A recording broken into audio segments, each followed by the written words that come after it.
এই দেশে থাকার নাম যদি গুপ্ত হয় তাইলে অবশ্যই আমি গর্বিত গুপ্ত। দেশ ছেড়ে পালাবো না ইনশাআল্লাহ। এখন আমাদেরকে দেখবেন যে গুপ্ত বলা হয়, তাই না?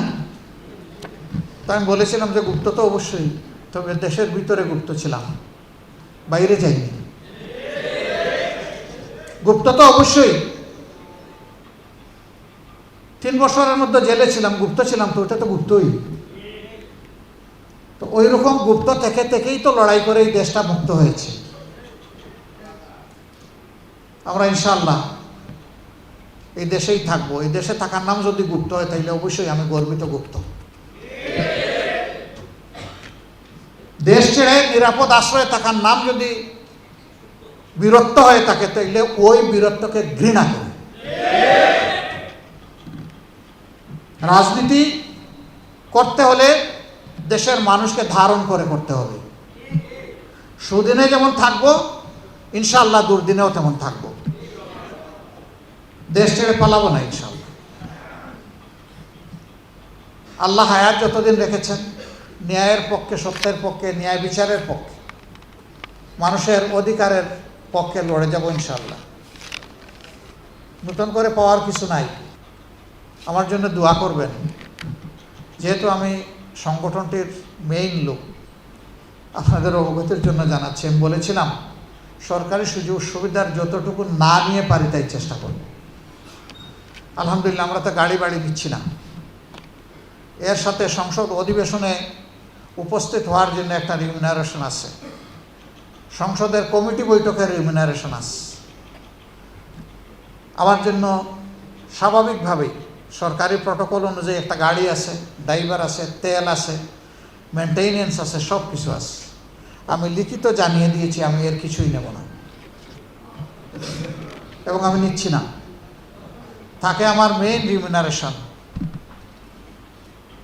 একজন মানে বিরোধী দলের নেতা হিসেবে একটা রিমিনারেশন আছে।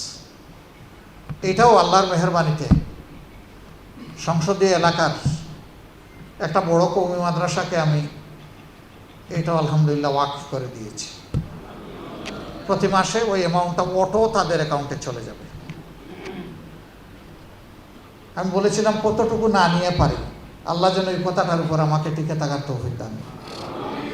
কারণ এইগুলা পাওয়ার আগেও তো আল্লাহ আমাকে চালাইছেন, তাইলে এইগুলো এখন নিতে হবে কেন আমার? তবে আমি আমার সহকর্মী সদস্যবৃন্দকে বলে দিয়েছি আপনারা নেবেন। আমার ব্যাপার আর আপনাদের ব্যাপারে এক না।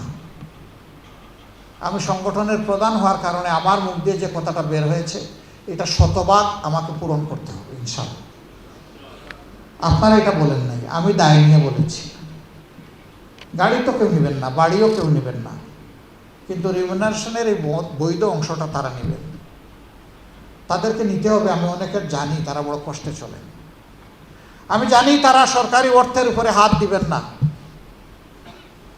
বিজিএফ এইটা সেটা অনেকগুলো অনুদান আছে না, কোনো কমিশন খাবেন না এবং হাতও দেবেন না। কিন্তু জনগণের সাথে চলতে গিয়ে তাদেরকে খরচ করতে হবে। উৎসাহিত করছি, সরকারের যেটুকু বৈধ পাবেন ওইটা খরচ করবেন, তার সাথে আল্লাহ যদি তৌফিক দিয়ে থাকে তাইলে নিজেরটাও যোগ করে খরচ করবেন। চেষ্টা করছে আপনাদের ভাইয়েরা, তাদের জন্য দোয়া করবেন।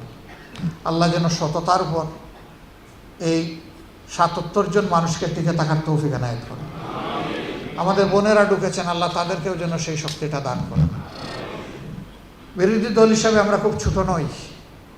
যদি আমাদের দায়িত্ববোধ নিয়ে আমরা সঠিকভাবে দায়িত্ব পালন করতে পারি ইনশাআল্লাহ বিরোধী দলের থেকেও সরকারি দলের স্টিয়ারিং ঠিক করে দিতে পারবো ইনশাআল্লাহ।